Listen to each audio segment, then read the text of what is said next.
In the event of a water damage emergency, call PuroClean of Cenla.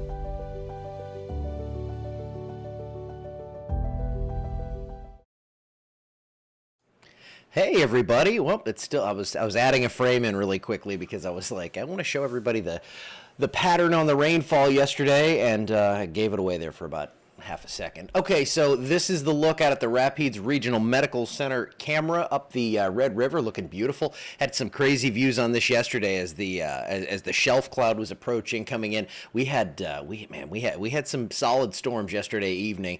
Now it was weird at the house. We hardly had any rain. It thundered for like 2 hours, but we did not see much rainfall. Light winds today. It looks like rain chances take a little bit of a break, and you can see here that there are still some storms that are moving southwestward in the northwestern suburbs of Houston. Those are moving away. That's about as close as anything is to us. Now, yesterday's rainfall distribution, again, pretty scattered. You can really see that hole right over like the traffic circle area, which I'm not too far from that. But elsewhere, we did see a pretty good coverage. Hey, we had 40%. It was higher. So we definitely, we're definitely a little light on that coverage, especially with those end of the day showers and storms that popped up. But I hope you got what you needed. I hope you still have lights on, because I know some of you don't. And my heat graphic showing the heat advisories and stuff is kind of wonky, so I didn't share that.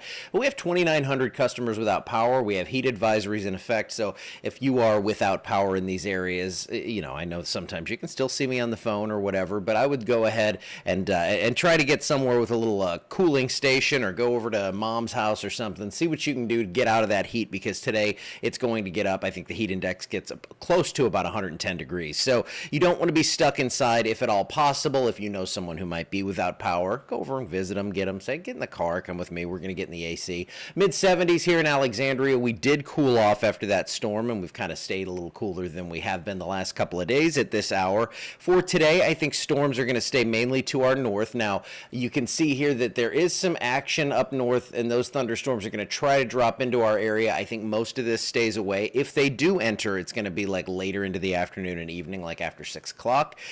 Most of us, though, stay dry for today. There is a marginal risk for severe weather just to our north up there toward Branson and Little Rock, but I think most of that coverage does stay north. We're keeping rain chances low. We're going to go with 20% today, mid to upper 90s for highs. That heat index, again, up to about 108, 110 degrees, and if you're not in that advisory, it's still going to be hot because you still live in Louisiana.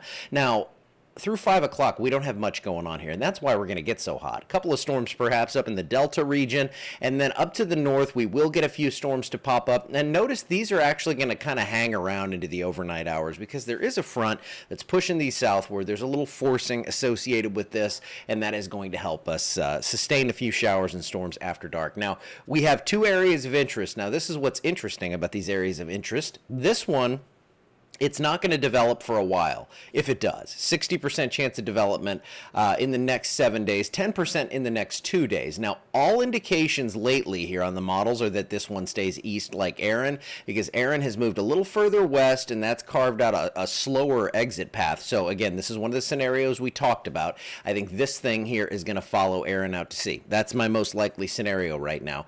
Of course, this is the season where we see these things just develop and pop right off the African coast. This one has quickly gotten a 30% designation, and that's 30% in the next 2 days of development. Now, conditions become a little less favorable after that. Long road for that thing, but they've actually started running tropical models on that one and not on the one that is closer. So, yeah, it's a little weird, but hey, I'll show you what I've got.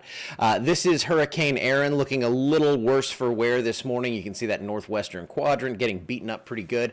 This is going to, again, produce rip currents, waves, and craziness along the coast. Could be some breezy conditions. When I say breezy, I mean 50-mile-per-hour winds possibly on the Outer Banks.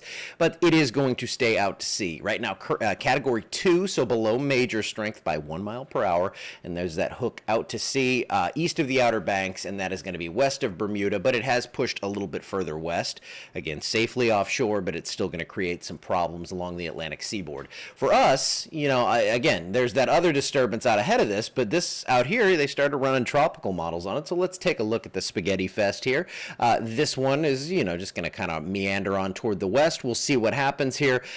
5 days from now, I mean, this thing's still going to be thousands of miles away, so obviously we don't know the final destination or if this thing even makes it through the less favorable conditions that it's going to encounter probably in about 2-3 days. So no imminent worries. I think that next system is going to hook out to sea behind Aaron, whatever it may be, and then behind that, I mean, it's 2 weeks away, but we'll keep an eye on that, but we're not too worried about it just yet.